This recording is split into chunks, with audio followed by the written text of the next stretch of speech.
Bayangkan seorang ibu yang tiap hari berjualan gorengan di pinggir jalan. Keuntungannya hanya puluhan ribu rupiah. Cukup untuk membeli beras dan lauk sederhana bagi keluarganya. Atau seorang nelayan kecil di pesisir Jawa yang harus rela melaut semalam suntuk hanya untuk membawa pulang beberapa kilogram ikan. Mereka bukan pengeplang pajak besar, bukan pula perusahaan raksasa yang menyembunyikan keuntungan lewat surga pajak di luar negeri. Tapi mulai tahun 2026, aktivitas mereka bisa masuk dalam jangkauan radar. Pemerintah menyebut ini sebagai bagian dari upaya menertibkan shadow economy. Ekonomi bayangan, aktivitas ekonomi yang selama ini luput dari pajak. Dengan target penerimaan pajak mencapai 2.357 triliun rupiah, pemerintah berambisi menjaring sektor informal, mulai dari pedagang eceran, warung makan, penjualan emas, hingga perikanan. Namun, di balik ambisi itu, ada pertanyaan besar yang menghantui. Apakah langkah ini benar-benar menegakkan keadilan, atau justru menambah beban rakyat kecil yang sudah semakin terjepit?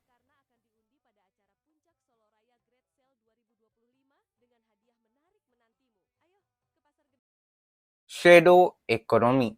Istilah ini terdengar asing bagi banyak orang, tapi sesungguhnya kita hidup di tengah-tengahnya. Menurut definisi Direktorat Jenderal Pajak, ini adalah aktivitas ekonomi yang sulit untuk terdeteksi, tidak tercatat, dan akhirnya luput dari kewajiban pajak. Di dalamnya ada banyak wajah, pedagang kaki lima, nelayan kecil, warung-warung sederhana, hingga transaksi ilegal yang memang sengaja bersembunyi. Bank Dunia memperkirakan shadow economy di Indonesia bisa mencapai 20-25% dari PDB. Artinya, triliunan rupiah perputaran uang terjadi tanpa sepeser pun masuk ke dalam kas negara. Angka ini tentu menggiurkan bagi pemerintah, apalagi dengan kebutuhan belanja negara yang terus membengkak. Menteri Keuangan Sri Mulyani bahkan menyebutkan banyak aktivitas ilegal yang bersembunyi di sektor ini. Maka sejak tahun 2025, pemerintah menyiapkan kajian, pemetaan, dan bahkan program compliance improvement untuk mengunci celah. Namun pertanyaan yang muncul adalah, apakah pemerintah benar-benar bisa membedakan mana yang ilegal dan mana yang sekedar rea kecil untuk mencari makan?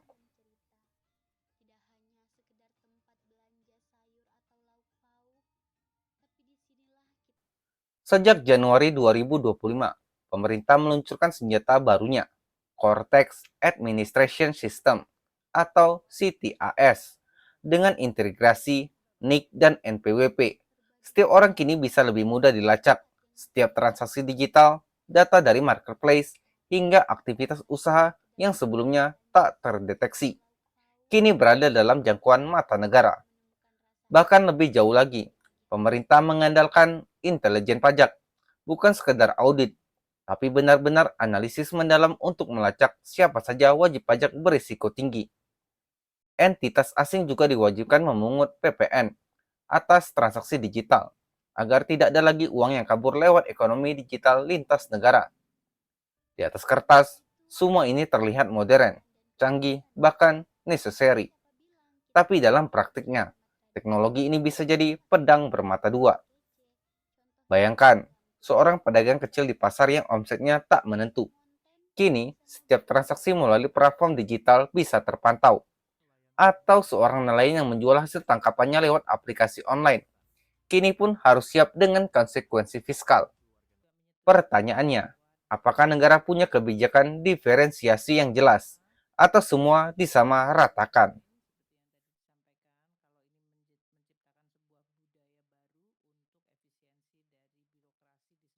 Pemerintah menyebut 4 sektor prioritas: perdagangan eceran, makanan dan minuman, perdagangan emas, dan perikanan. Mari kita lihat satu persatu. Perdagangan eceran. Pasar tradisional masih menjadi tulang punggung jutaan keluarga. Namun, mereka sudah harus berhadapan dengan dominasi retail modern. Jika kini mereka juga harus berhadapan dengan pungutan pajak lebih ketat, apakah mereka masih bisa bertahan? Makanan dan minuman. Dari warung Tegal, angkringan, hingga pedagang kaki lima. Semua ini adalah denyut nadi kehidupan rakyat kecil. Tapi jika sistem baru mengharuskan pencatatan, pelaporan, bahkan pembayaran pajak yang rumit, bukankah justru bisa mematikan usaha kecil yang seharusnya dilindungi? Perdagangan emas. Memang benar, sektor emas sering menjadi sarang praktik spekulasi dan pencucian uang. Tapi masalahnya, yang sering lebih dulu terdeteksi justru toko-toko kecil. Sementara pemain besar dengan jaringan internasional bisa saja tetap bersembunyi. Perikanan. Nelayan kecil sudah seringkali kesulitan dalam membeli solar, menghadapi cuaca ekstrim, dan menjual ikan dengan harga murah. Jika kini mereka pun masuk radar pajak, apakah ini adil? Disinilah letak persoalannya.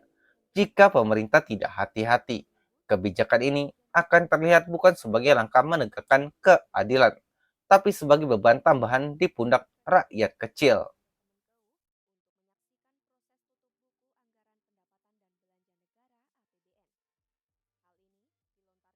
Pemerintah berulang kali menegaskan, kebijakan ini bukan untuk menambah beban rakyat kecil, melainkan memperluas basis pajak agar lebih adil. Namun kita tahu, seringkali janji kebijakan berbeda dengan realitas di lapangan. UMKM selama ini sudah menghadapi berbagai kesulitan, birokrasi izin usaha, administrasi pajak yang rumit, hingga akses modal yang terbatas. Banyak pedagang bahkan tidak paham apa itu NPWP, apalagi mengisi laporan pajak. Kalau kemudian mereka dipaksa masuk dalam sistem yang kaku dan berbasis digital, bukan tak mungkin mereka justru akan terpinggirkan.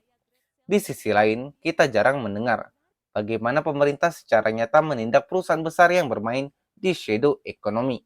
Pertanyaan besarnya, apakah hukum pajak ini hanya tajam ke bawah, tapi tumpul ke atas? Bayangan ekonomi hitam memang harus diberantas, tapi lebih hitam lagi jika kebijakan ini justru membuat rakyat kecil semakin terjepit, sementara para pemain besar masih bebas bersembunyi. Kini kita berada di persimpangan penting. Apakah sistem pajak 2026 akan membawa keadilan, atau hanya menambah tekanan hidup? Apakah pemerintah benar-benar mampu menegakkan hukum pada konglomerat dan jaringan besar yang bersembunyi? Atau justru akan lebih mudah memburu pedagang kecil di pasar? Bagaimana menurut Anda? Apakah rencana ini wajar demi menutup kebocoran negara? Ataukah ini bentuk ketidakadilan baru bagi rakyat kecil? Tulis pendapat Anda di kolom komentar.